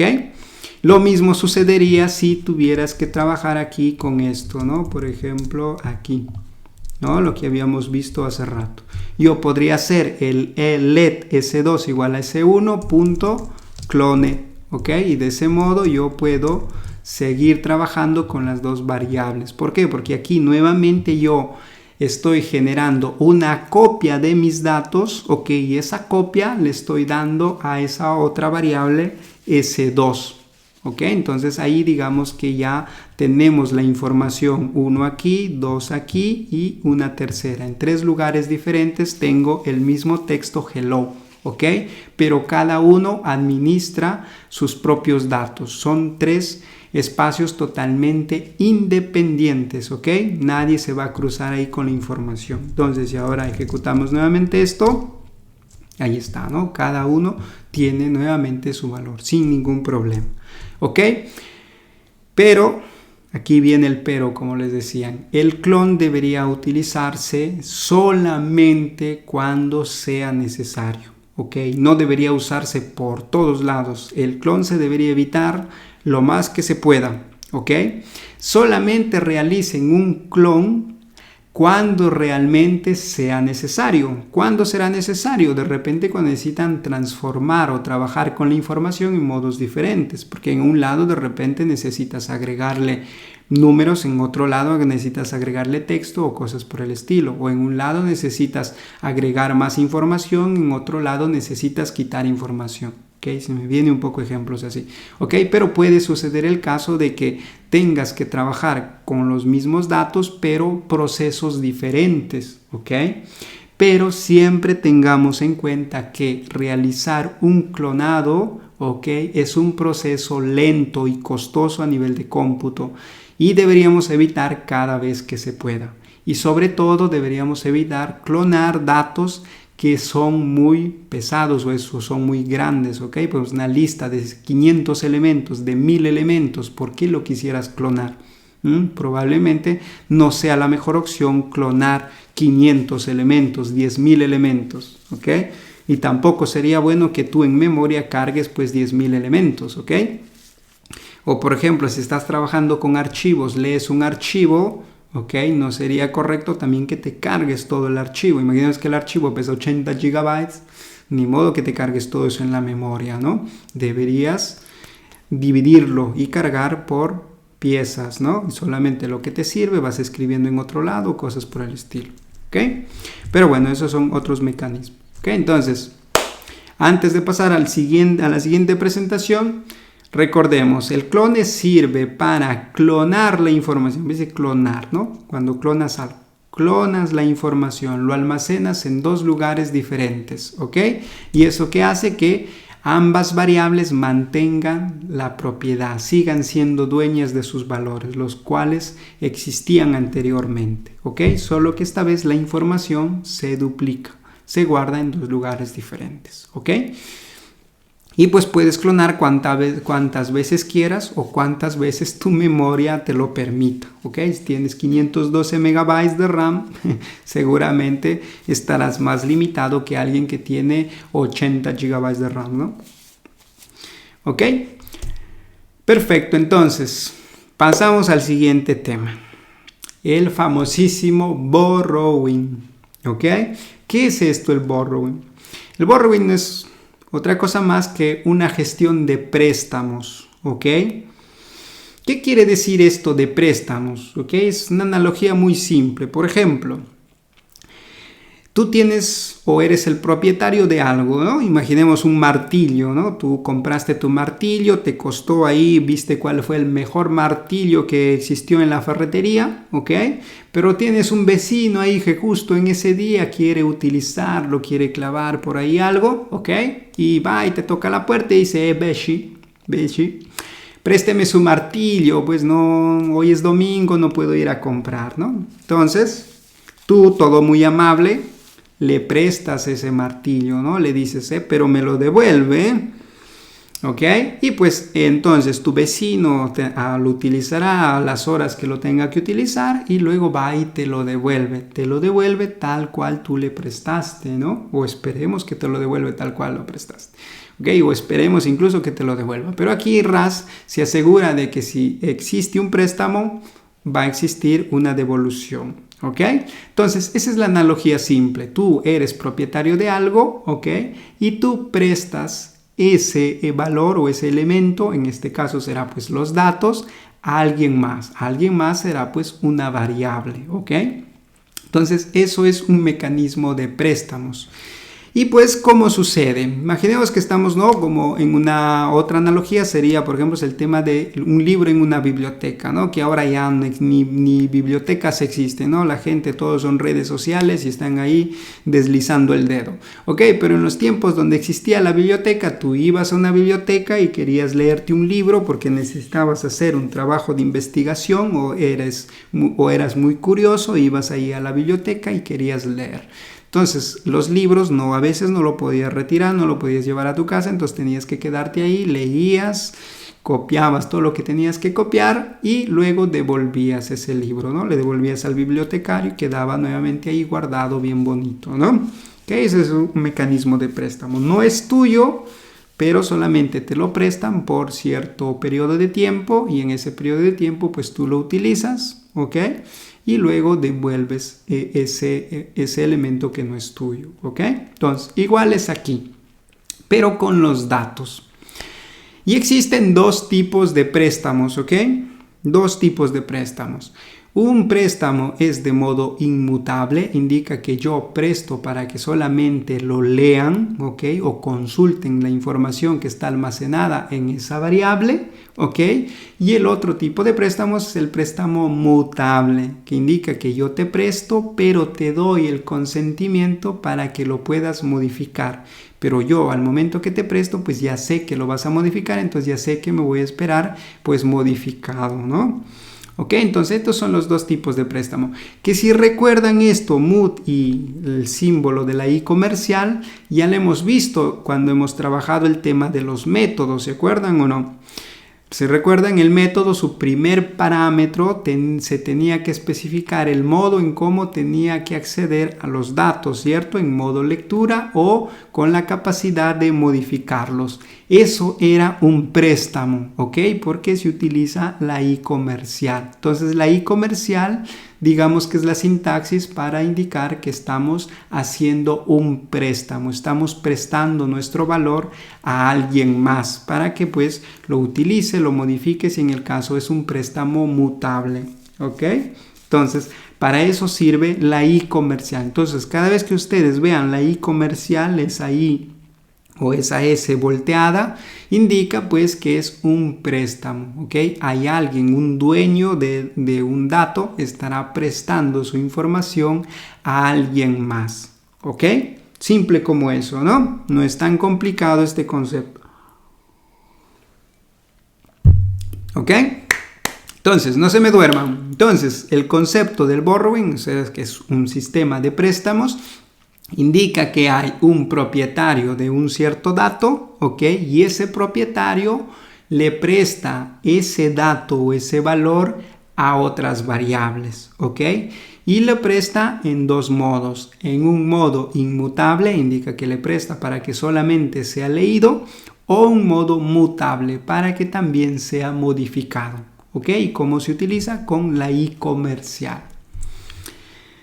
Entonces, hablemos de los préstamos inmutables. ¿Qué es inmutable? A ver si se acuerdan, seguramente ya se olvidaron, ya justo lo acabamos de ver. Entonces, un préstamo inmutable, recordemos, es un préstamo que sirve solamente para tener acceso en modo lectura. No podemos modificar la información que existe ya almacenado, ¿ok? Solamente lo puedo consultar, puedo leerlo y nada más. ¿Ok? Entonces, ese es un préstamo inmutable. ¿Y cómo lo defino? Pues con la I comercial y luego de la I comercial, el nombre de la variable que es la propietaria de esa información. ¿Ok? Por ejemplo, aquí tenemos la variable S1 que le estamos inicializando con nuestra cadena de texto. ¿Y dónde se guardan las cadenas de texto? Hemos dicho cuando son de tamaño variable, en la zona del montón, ¿cierto? Ahí se almacena. Entonces yo esa información le puedo prestar a una variable, ¿ok? Entonces, ¿cómo lo defino? Con la I comercial, si ven ahí, la I comercial S1. Entonces, de ese modo yo aquí estoy creando la variable ref F1, que es ya una variable que tiene un puntero hacia los datos mundo. Y lo mismo sucede con la variable ref F2. ¿Y cuántos préstamos inmutables puedo tener? Infinitos. Esa es la respuesta. Puedes tener todos los préstamos inmutables que tú necesites. Todos, cualquier cantidad. Nadie te va a prohibir que prestes tus cosas, ¿ok? De forma de lectura. Nadie te va a prohibir. Puedes prestar todo lo que tú quieras, ¿ok? Siempre y cuando sean inmutables. Entonces, esto, ¿cómo se denota gráficamente? Sería más o menos así. ¿Ok? Entonces tenemos la variable S1 que es la propietaria de la propiedad. ¿De qué propiedad? Pues de esta cajita, de este contenedor que tiene el texto mundo, ¿ok? Que está guardando, ¿dónde? En la zona del heap, en el montón, ¿cierto? Ahí tu sistema operativo te ha reservado espacio. ¿Ok? Entonces cuando yo le defino ref F1 igual a I comercial, el nombre de la variable que es la propietaria de la información, entonces él lo que hace es darme una copia de ese puntero, no de los datos, solamente de ese puntero, ¿ok? Te da un puntero y tú pues ya tienes acceso directo a esa información, ¿ok? En modo lectura. Luego en la siguiente línea pues estamos registrando referencia 2 e igual a I comercial, el nombre de la variable que es propietaria de la información. Entonces, ¿qué es lo que hará? Le dará un puntero, ¿ok? O le dará la dirección de dónde está almacenada pues esa información que él maneja, ¿ok? O de la información que esa variable S1 es dueña, ¿Ok? Entonces, de ese modo, pues, se generan los préstamos. Y recordemos, los préstamos inmutables, ¿cuántos puedo tener? ¿Cuántos? Ilimitados, ¿cierto? No hay límite. Puedes tener todos los que necesites. ¿Ok? Entonces, vamos a ver cómo se juegan aquí con los préstamos, pues, mutables. Entonces, vamos a borrar esto. Por ejemplo, aquí. Vamos a comentar también esto, ¿ok? Entonces, yo aquí, nada más vamos a borrar esto, así lo dejamos todo limpio y ahí tenemos, ¿no? Así vemos este ejemplo. Entonces, hemos dicho que en este ejemplo teníamos la variable S1 que está inicializada, pues, con un texto, ¿ok? Y ese texto, como es una cadena de texto, hemos dicho que se almacena en la zona del montón, ¿cierto? Y ahí tenemos. Entonces, ¿cómo yo defino una referencia? Pues simplemente le digo el nombre que tú quieras y pues le digo aquí, por ejemplo, referencia 1, ¿ok? Entonces yo aquí, para decirle que es una referencia, utilizo la i comercial, acuérdense, i comercial y luego el nombre de la variable y ahí tenemos. ¿Ok? Entonces tengo ahí mi variable, eso indica que ahora yo puedo utilizar ambas variables, sea la ref1, ¿ok? Y también la variable S1. ¿Ok? Ambas variables yo puedo utilizar. Entonces aquí yo podré decir S1. ¿Ok? Puedo utilizar tanto una variable que tiene un dato prestado y también a la propietaria. ¿Ok? Si le quito esto, ¿qué sucede? Si le quito la i comercial, sucede una transferencia, lo cual ya no me permite utilizar a la que fue anteriormente propietaria de ese valor, ¿cierto? Ok, entonces por esa razón es que existen los préstamos para evitarnos el problema de las transferencias, ¿ok? Entonces el clon que habíamos visto anteriormente no es la solución al problema de las transferencias. La solución son los préstamos. Tú prestas tu información a alguien más, ¿ok? Entonces, de ese modo aquí tenemos la variable S1 que está prestando su información a la variable ref F1. Entonces, si ahora nosotros ejecutamos esto, pues ahí tenemos que ref1 tiene el texto hello y S1 también tiene el texto hello. ¿Ok? Pero aquí no sucede como en el clonar. ¿Ok? Recordemos eso, que en el clonar se duplica la información. Aquí no, la información sigue estando en el mismo lugar, nadie lo ha tocado, sigue ahí. Solo que tus otras variables que son prestadoras de ese valor, pues simplemente están conectadas o tienen una conexión directa o saben dónde está guardada esa información y pueden consultarlo. ¿Ok? Eso es lo que sucede. Entonces no estás duplicando la información, solamente le estás dando a otras variables la posibilidad de consultar también o de acceder a esa información que tú eres el propietario. En este caso, pues la variable S1 es la propietaria del contenido mundo. ¿Ok? Entonces funciona así el tema de los préstamos. Y puedo tener muchos, hemos dicho, ¿sí? Entonces yo aquí puedo tener un préstamo 2, un préstamo 3 y cada uno de ellos pues trabaja con la misma información. Aquí ya lo borré, bueno, lo escribiremos de nuevo, este será el 2 y este será el 3. ¿Ok?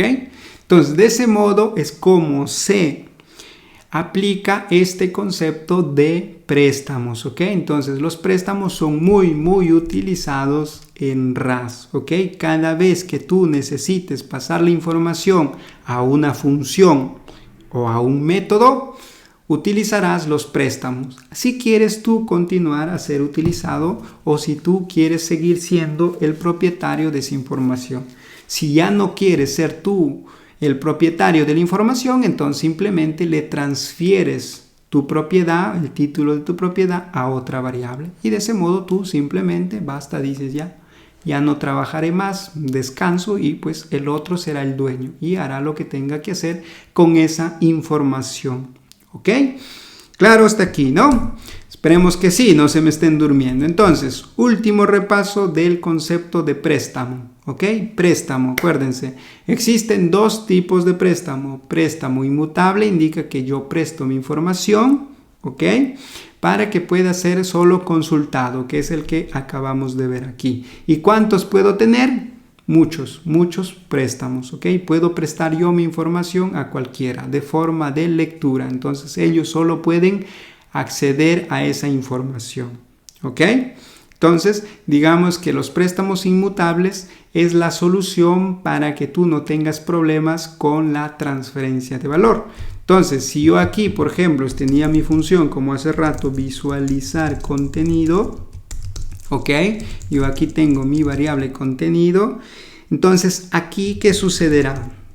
Vamos a ver cómo se denota esto, ¿ok? Si yo lo defino así como contenido string, yo aquí no me estoy esperando un préstamo, me estoy esperando, digamos, una transferencia de valor, ¿ok? Vamos a ver aquí, si yo aquí coloco contenido, si coloco así, ¿ok? Si yo quiero utilizar esto, vamos a ver por aquí, ¿ok? Y le digo, te paso la variable S1, ¿ok? Y si luego de eso quiero utilizar de nuevo S1, hemos dicho anteriormente que aquí esto de acá no lo puedo utilizar, ¿cierto? ¿Por qué? Porque este S1 ahorita le estoy dando la propiedad a la variable contenido. Entonces la variable contenido ahora es la dueña de ese valor, ya no yo. Y por ende ya no puedo tampoco utilizar la variable S1, ¿ok? Porque ya no tengo acceso a esos datos, ¿ok? Entonces, ¿cómo te doy o cómo te muestro la información si no tengo ya datos? Entonces aquí le podremos pasar una transferencia, un préstamo. ¿Cómo le hago un préstamo? Hemos dicho con la i comercial S1, ¿cierto? Así. Pero si ven aquí me da un error, ¿cierto? ¿Por qué me da el error? ¿Quién sabe la respuesta? Me da el error, ¿por qué? Porque yo aquí estoy tratando de pasarle un préstamo, pero mi función no se está esperando un préstamo. La función se está esperando una transferencia de valor. ¿Ok? ¿Por qué? Porque pueden existir funciones que no necesitan un valor prestado, necesitan propio toda la propiedad, ¿ok? Quieren ser ellas las dueñas de los valores, ¿ok? Puede ser, ¿ok? Pero en nuestro caso nosotros queremos que acepte solamente un préstamo. Entonces, si nuestra función necesita aceptar solamente un préstamo de ese valor, entonces le especificamos así en el tipo de dato, la i comercial y luego el tipo de dato. ¿Ok? Si no especificamos la i comercial, indica que yo me estoy esperando la propiedad, o sea que este parámetro quiere ser el dueño de ese valor al momento que sea especificado cuando quieres ejecutar esta función de aquí. ¿Ok? Entonces, de ese modo es cómo se gestiona, ¿ok? Entonces, ¿existirán algunas funciones? Sí, que necesitarán tener, digamos, o ser dueñas de ese valor y quitarle la propiedad a quien fue anteriormente, ¿ok? Puede existir, hay casos en los que sucede, ¿ok? O existirán otras funciones que solamente quieren que sea ese valor compartido con ellos, como en este caso nuestra función, pues su único objetivo es mostrar lo que hay dentro, o sea, visualizarlo, y pues es solamente de lectura, ¿cierto? Entonces, de ese modo es que aquí le estamos diciendo, dame un préstamo, préstame nada más tu información, yo solamente lo voy a mostrar. Nada más. Entonces, de ese modo, tenemos que decirle i comercial el tipo de dato. Y aquí pues puede ser un entero de 32 o lo que necesiten. Pero normalmente para los tipos de datos primitivos no debería utilizarse una referencia porque ocupa el mismo espacio. ¿Ok? Como son tipos de datos pequeños, todo se puede guardar directamente en la pila. ¿Ok? Deberíamos trabajar esto con los strings, con los vectores, cualquier cosa que tenga un tamaño variable, ¿ok? Las estructuras, por ejemplo, ¿ok? Entonces, por ahí dejamos pues nuestro, ¿ok? Si recuerden aquí, el string es una estructura, ¿ok? No es un tipo de dato primitivo. ¿Por qué? Porque internamente guarda una lista, un vector de todos los datos. Cada carácter lo almacena en una lista. ¿Ok? Así es como lo almacena RAS las cadenas de texto. ¿Ok? Es una estructura. Por esa razón, pues, ¿dónde se guarda? Ustedes que ya vieron el capítulo anterior, se guarda en la zona del montón, ¿cierto? Ahí se guarda la información de las estructuras. ¿Ok? Perfecto, entonces ahí tenemos nuestros préstamos inmutables y pues hemos dicho que podemos tener muchísimos, ¿no? Y gráficamente se vería así. Una variable es la única propietaria de ese valor, ¿ok? Nadie le quita su título de propiedad, sigue siendo ella, el S1, y ref1 o ref2 solamente tienen los datos prestados, ¿ok? Prestadito nada más, ¿no? Indica que cuando dejan de utilizarlo, vuelve a ser S1 el único dueño y señor de esos datos, ¿ok? Y como ven, pues solo hay una cajita, está almacenado solo en un solo lugar. A diferencia que cuando tú clonabas, ¿qué sucedía? Se duplicaba la información. ¿Ok? Y clonar hemos dicho que es más costoso. En cambio, transferir la propiedad es, digamos, la forma súper rápida. ¿Ok? Que es lo mismo que trabajar también con los préstamos. Los préstamos también son súper rápidos. Entonces, si algún día tienen que decidir entre transferir la propiedad o clonar, pues la solución será transferir la propiedad. Si tienen la opción entre transferir la propiedad o dar un préstamo, utilicen un préstamo. ¿Okay? Perfecto, entonces, otro tipo de préstamos, los préstamos mutables, ¿ok? Así como teníamos préstamos inmutables que eran de solo lectura, también tenemos los préstamos mutables, los que permitimos o consentimos a quienes le estamos dando nuestros valores que puedan modificarlo, ¿ok? Si recordamos el ejemplo del control remoto, si yo tenía esto, yo era el dueño, le presto a alguien. Y si le paso ya con la posibilidad de que pueda modificarlo, indica que me lo pueden devolver roto, modificado, agregado, pintado, de cualquier otro tipo, ¿ok? Porque tú estás consintiendo de que eso suceda, ¿ok? ¿Y cómo hago esa definición? Pues simplemente con la I comercial, luego junto ahí la palabra MUT, ¿ok? De ese modo es como tú haces un préstamo mutable. ¿Ok? Pero los préstamos mutables tienen una regla muy importante que no se nos puede ir. Los préstamos mutables solamente pueden existir uno en un cierto tiempo de vida de ese préstamo mutable que estamos realizando. Solo uno. ¿Por qué? Porque el objetivo de RAS que tiene con estas reglas es que en tiempo de ejecución solo uno modifique a la vez. ¿Por qué? Para evitar conflictos, ¿ok? Porque ¿qué es lo que sucede si le damos la posibilidad a dos variables que puedan actualizar la información? Puede suceder que ambos actualizan la información en el mismo momento, ¿ok?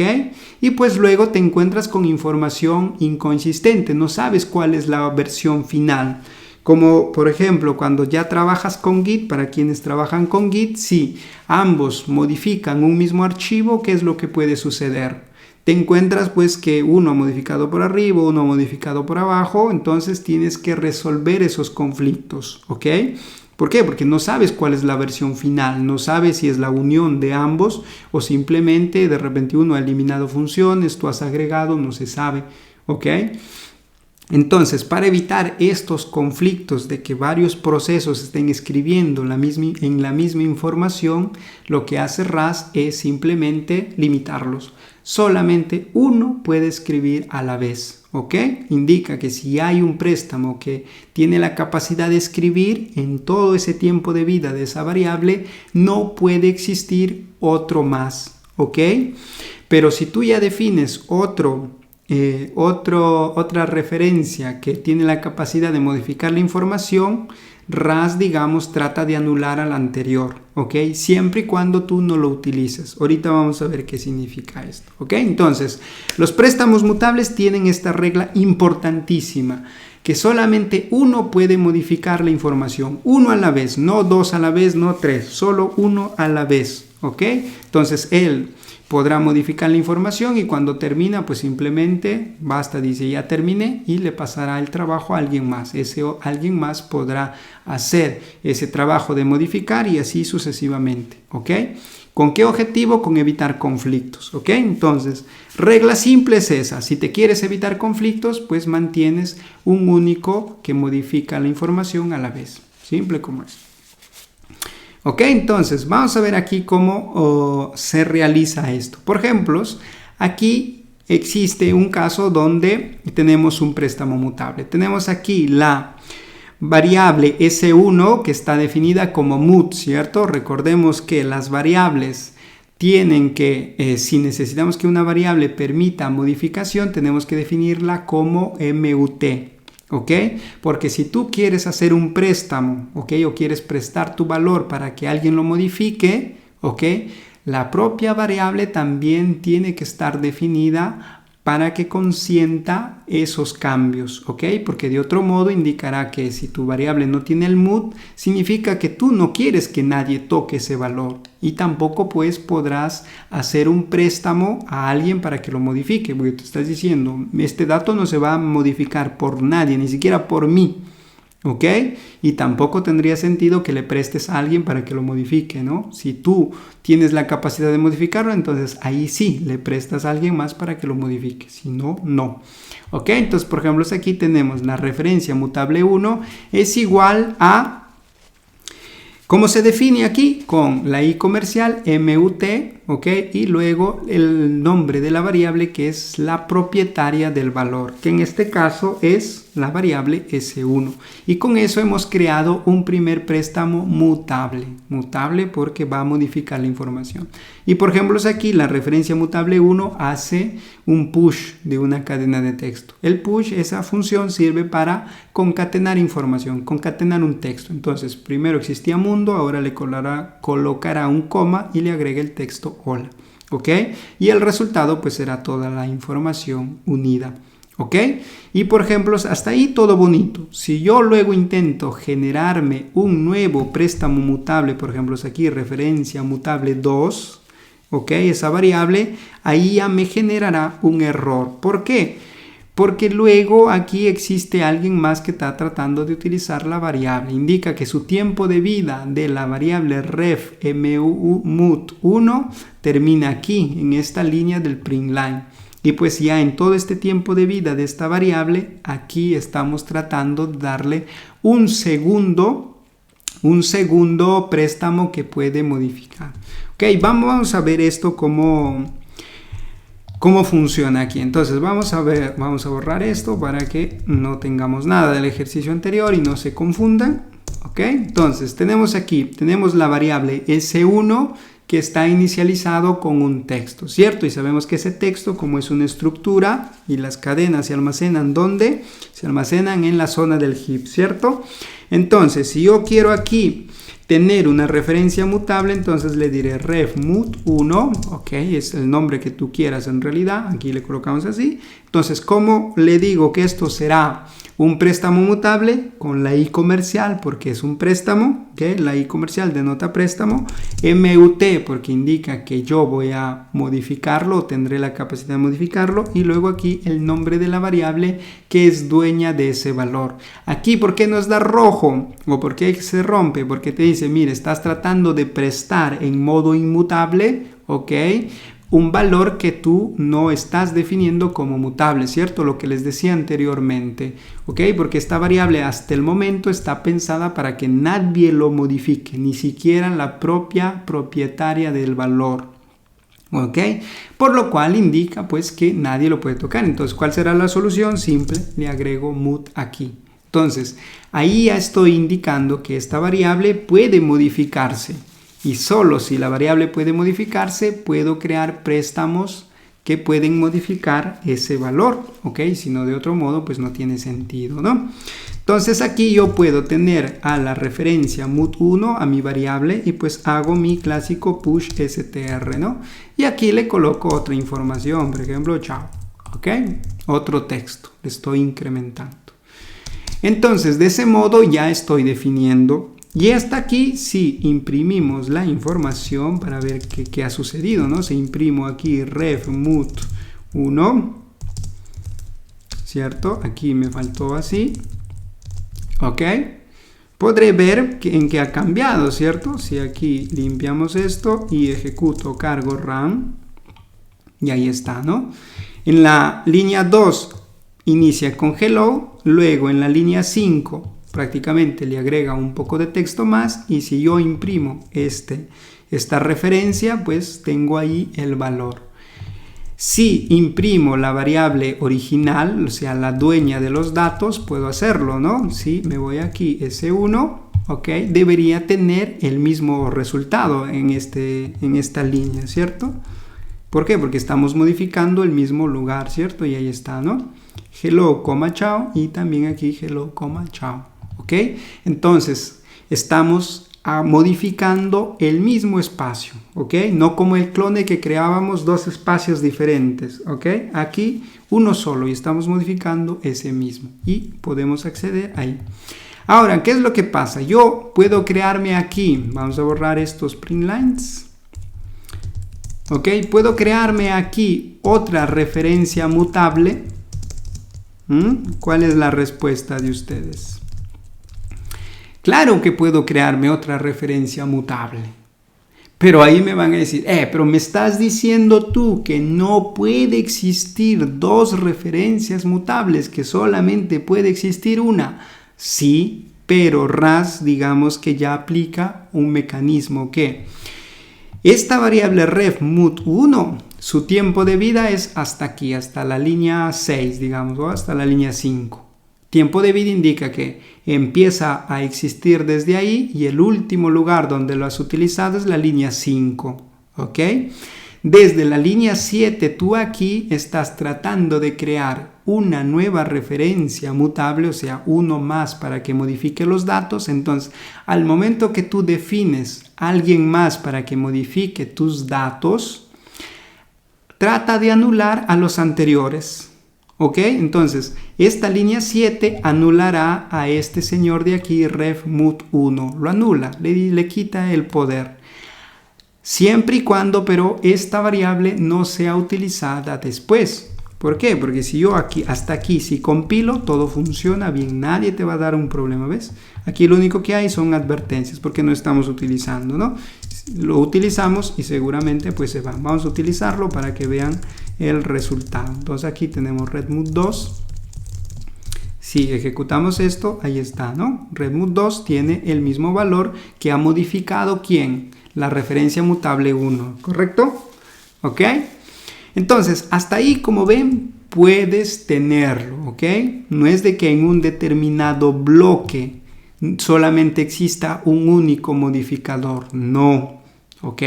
En un tiempo dado hemos dicho, ¿no? Entonces, esta variable vive solo hasta aquí, ¿ok? Porque esta variable, el último lugar donde se ha utilizado es esto, ¿ok? Desde la línea 7, como ya estamos tratando de crear uno más, lo que hace RAS, como tiene esta idea en mente de que solamente puede modificar uno solo a la vez, entonces dice, pues se anticipa, dice aquí estás tratando de crear uno más, indica que el anterior le anulo, ¿ok? Le quito ya ese poder, ¿ok? Pero ¿qué es lo que sucede? Si tú de modo intencional quieres utilizar esta variable ref_f1, que su tiempo de vida en teoría se ha terminado aquí en la línea 5, y quieres aún utilizarlo aquí en la línea 9, ahí es donde se crea el problema. ¿Por qué? Si vemos aquí, tratamos de ejecutarlo, pues él nos dirá, mira, ve acá estás tratando de crear dos referencias mutables. ¿Por qué sucede esto? Porque el tiempo de vida del ref_mut inicia aquí, pero ya no termina aquí en la línea 5, sino que termina ¿dónde? En la línea 9. Indica que todo lo que acabo de seleccionar es el tiempo de vida de esa variable, de la variable ref_mut1, ¿ok? Y pues en todo ese tiempo de vida ya hay alguien más, no solo él, que trata de modificar la información, que en este caso es la línea 7, ¿cierto? Porque ahí estoy definiendo este ref_mut2. ¿Ok? Ven aquí, ¿no? Entonces, ahí es donde se genera el problema. Entonces, recordemos, RAS trata de ser un poco astuto, ¿ok? El compilador, porque como tiene esto en mente de que solo uno a la vez puede modificar, entonces él dice, si ya estás tratando de crear un segundo una segunda referencia mutable, el anterior te lo anulo, ¿ok? Entonces no se crea problema. Pero si tú de modo intencional sigues tratando de utilizar esa variable después de haber creado otra, pues el tiempo de vida se expande y en todo ese tiempo de vida, pues puede ya existir dos que modifican la información. Entonces eso RAS no te lo permite porque su objetivo es tener solo uno que modifica la información.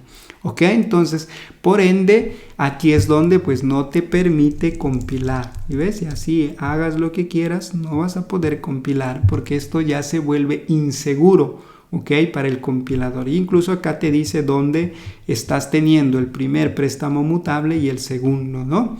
Y ahí es donde tú puedes ya intervenir y corregir ese problema, ¿ok? Entonces, ¿cómo yo aquí puedo corregir? Entonces indica que ya no puedo modificar dos veces ese valor. Claro que puedes, siempre y cuando pues que después de la línea 7 tú lo único que utilices es la referencia 2, ya no la 1. Si utilizas solamente la 2, pues ya no necesitarás acceder a la 1. Si es así, entonces ahí sí puedes trabajar, ¿ves? Ya no tienes error. En parte tiene sentido, ¿por qué? Porque desde la línea 7 tú ya tienes otra variable que va a trabajar o que tiene la capacidad para modificar los valores. ¿Por qué no seguir trabajando con esta variable? Si al final va a trabajar en el mismo lugar, o sea, aquí podríamos tener push str y aquí le digo, por ejemplo, otro saludo, bonjour, por ejemplo, ¿no? ¿Ok? Y aquí, si yo imprimo el valor de S1, será pues la unión de todos estos textos, ¿ok? Entonces no necesitas la referencia 1 a partir de la línea 7, no lo necesitas. Puedes trabajar directamente con esta variable refmut2, porque esa es ya tu nueva variable, esa es la nueva encargada de modificar los datos. Como ves ahí, con el resultado final de S1, porque estás compartiendo, ¿ok? Se puede decir, prestando ese espacio para que ellos puedan acceder y, en este caso, modificar. Y como vemos, ahí tenemos el resultado. Y puedo de aquí seguir utilizando la referencia 2. Claro que se puede utilizar todavía la referencia 2. ¿Por qué? Porque ese es el modificador activo en todo este tiempo de vida. Claro, aquí ya no el S1, ¿no? Sería así. ¿Ok? Entonces, de ese modo aquí, yo todavía puedo tener ahí, ¿no? Y todo sigue funcionando sin complicarme la existencia, ¿ok? Siempre y cuando pues tú hagas o empieces a escribir el código de forma ordenada y que también tenga sentido. Si ya empiezas a tratar de hacer cosas extrañas, pues seguramente el compilador no te va a permitir, ¿ok? Pero, como ven, se puede trabajar de forma simple con la gestión de los préstamos, ¿ok? Entonces, a nivel de gráfico, entonces, ¿qué sucedería internamente? Tendríamos que S1 es el propietario que es mutable, pues este puntito azul es nuestra forma de denotar que es mutable, ¿ok? Entonces, él tiene acceso y es el propietario a ese dato, ¿ok? Tiene ahí su puntero. Luego tú puedes generar una referencia 1, que es tu primer préstamo mutable, entonces él puede acceder y modificar a ese mismo lugar, ¿ok? Y cuando tú intentas generar un segundo, pues ahí no te permitirá, ¿ok? Pero recordemos que es si es que ya existe uno que está haciendo esas operaciones, ¿ok? Pero puedes tener, digamos, varios, ¿ok? Puedes tener varios, siempre y cuando pues el anterior que ya estaba modificando ya no se utilice más, ¿ok? Si ya no se utiliza, entonces puedes tener un segundo y cuando deje de trabajar ese segundo, puedes tener un tercero y así puedes irte con todas las transformaciones o todas las referencias mutables que tú necesites, ¿ok? Perfecto, entonces último repaso de los préstamos inmutables y con eso vemos el último punto para que no se me estén durmiendo. ¿Dónde estábamos? Mutables era, ¿no? Entonces recordemos, préstamo mutable, la única regla es que debe existir solo uno solo, quédense aquí en la memoria, solo uno debe tener la capacidad de modificar los valores a la vez, solo uno. ¿Okay? Incluyendo el propietario, ¿ok?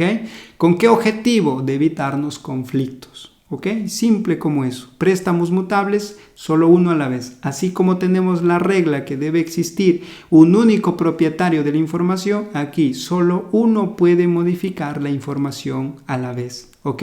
¿Con qué objetivo? Evitar conflictos. Simple como eso. Nada más hay que aprender aquí. ¿Ok? Entonces, ¿cómo se definen los préstamos mutables? Con la I comercial, MUT y luego el nombre de la variable que es propietaria de la información. ¿Ok? Como lo que vemos aquí en esta parte de aquí. Creo mi ref mut. ¿Ok? Mejor veámoslo aquí. ¿Ok? Esto sería el cómo se empieza a crear una referencia mutable. Y recordemos, si yo estoy tratando de prestar algo como mutable, la variable que es dueña de ese valor también tiene que ser mutable. De otro modo, no puedes prestarlo de forma mutable. ¿Ok? Y a nivel de gráfico, pues se vería así. ¿Ok? Tienes un único espacio y luego tienes un solo préstamo que tenga la capacidad de modificar a la vez en un determinado tiempo. ¿Ok? Simple como eso. Y vemos lo último. Y con esto terminamos para que no se cansen y puedan irse a descansar tranquilamente. Las reglas del borrowing. Pequeñito, simple, ¿ok? No se cansen. Las reglas del borrowing, ¿ok? Las reglas del préstamo son simples. Necesito tomar agua. Me duele un montón la garganta. Entonces, las reglas del borrowing son dos. ¿Ok? Que nos ayudarán a garantizar la seguridad de la memoria. ¿Ok? ¿Cuáles son? Simples. Solamente puede existir una única referencia mutable, o sea, un único préstamo mutable que puede modificar los valores. ¿Y cuántas referencias inmutables puedes tener? Infinitas. Empecemos de nuevo, que ahí me hice una pelota. Dos reglas importantes. Primera regla, solamente podemos tener una única referencia mutable a la vez. ¿Ok? Una sola. ¿Y cuántas referencias inmutables podemos tener? Todas las que queramos. ¿Ok? Entonces, una referencia mutable que puede modificar el valor y muchísimas referencias inmutables que pueden leer el valor. ¿Ok?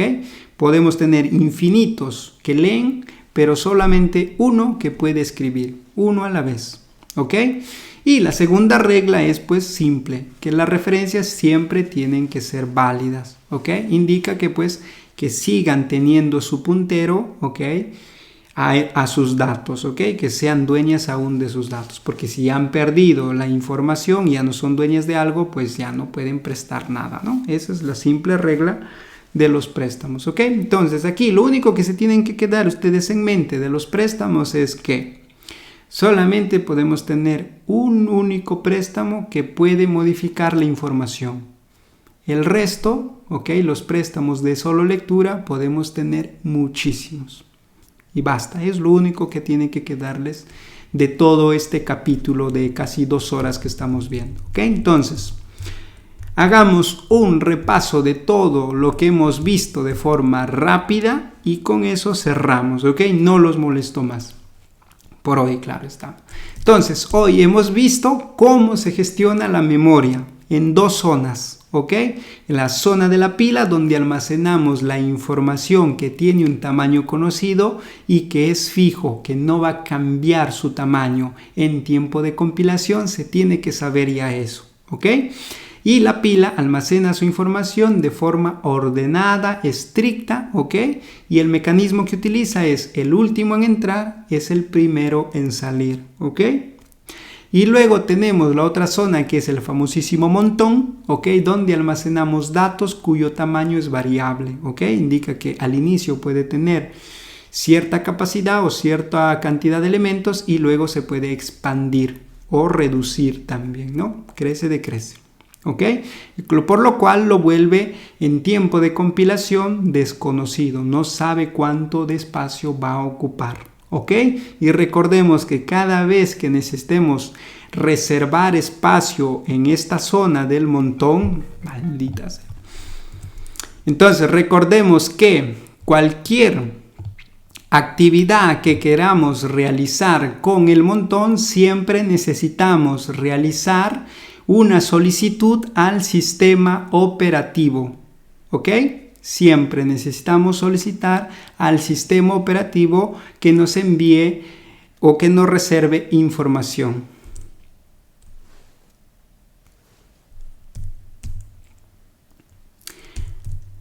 Ahora, antes de terminar, hagamos un pequeño resumen, ¿ok? Hagamos un pequeño resumen de todo lo que hemos visto en este capítulo. Recordemos, en este capítulo hemos visto las zonas de cómo se gestiona la memoria, ¿ok? Tenemos la zona de la pila y la zona del montón. En la pila almacenamos todos los datos que tienen un tamaño conocido y fijo en tiempo de compilación, ¿ok? Y su modo de ordenar la información es el último en entrar, es el primero en salir, ¿ok? Tengan en cuenta esto. Y luego hemos visto la otra zona, el llamado montón, donde se va a almacenar cualquier información donde su dato es variable o desconocido en tiempo de compilación, ¿ok? Que puede ser las listas, las estructuras, ¿ok?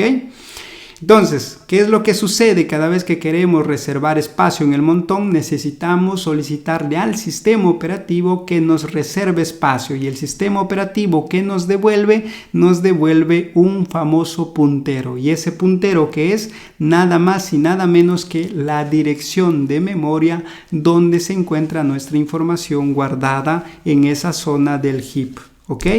¿Y qué es lo que nosotros tenemos que tener en cuenta? ¿Ok?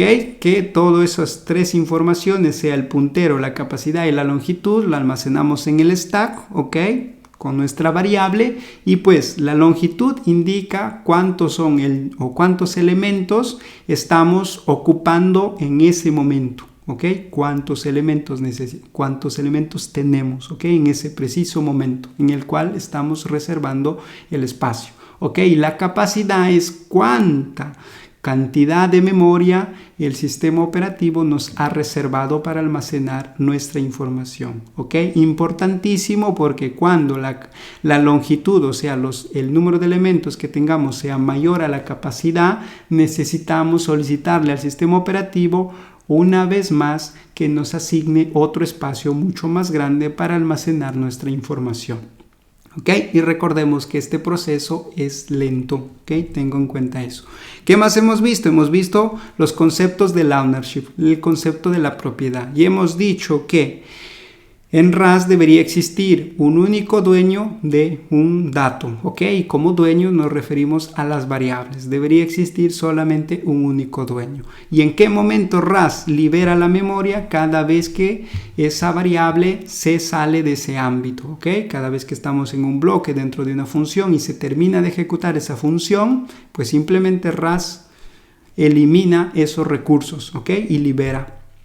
¿Qué más hemos visto? Hemos visto el tema del movimiento de valores, la famosísima transferencia de propiedad, ¿ok? Uno puede ser dueño de los valores, ¿ok? Y yo puedo transferirle esa propiedad a alguna otra variable, ¿ok? Y eso es la famosísima transferencia de propiedad. Sucede cada vez que asignas una variable o el valor de una variable a otra variable, como en el caso que vemos aquí, o incluso en las funciones, porque las funciones aceptan parámetros y los parámetros son variables. Entonces le estás pasando la propiedad a esa variable que recibirá el valor en esa función, ¿ok? ¿Qué más hemos visto? Hemos visto el tema de la clonación, que hemos dicho que hay que tener mucho cuidado con el tema de la clonación, porque cada vez que clonamos estamos duplicando la información en el heap, ¿ok? Indica que si estamos copiando los datos que son 1.000.000 de información, esperemos que no lo hagan, pues simplemente estamos duplicando, tendrás ya 2 millones ahí en tu memoria, ¿ok? O si son 100 elementos, lo duplicas, serán 200 elementos que estás guardando en dos lugares diferentes. Recordemos eso, el clonar es tener dos espacios diferentes, la misma información, y cada variable trabaja de forma independiente, ¿ok? Y pues teníamos algo así como esta imagen, ¿ok? Luego hemos visto el concepto de préstamos. Recordemos, los préstamos habían dos tipos, ¿ok? Los préstamos inmutables y los préstamos mutables. Los préstamos inmutables era la capacidad de yo compartirle mi valor a alguien más, ¿ok? Pero con la posibilidad solo que puedan leerlo, ¿ok? Y podía tener infinitas cantidades, ¿ok? O múltiples referencias inmutables, ¿ok? Puedo hacer muchos préstamos inmutables, o sea, préstamos de solo lectura, ¿ok? Y teníamos ahí esa imagen. Diferentes préstamos acceden al mismo lugar de donde está almacenada la información. Y como última punto hemos visto los préstamos mutables. Y aquí sí era importante recordar el 1. ¿Por qué? Porque solamente podemos tener una única referencia mutable a la vez en un determinado momento. ¿Con qué objetivo? De evitarse conflictos, ¿ok?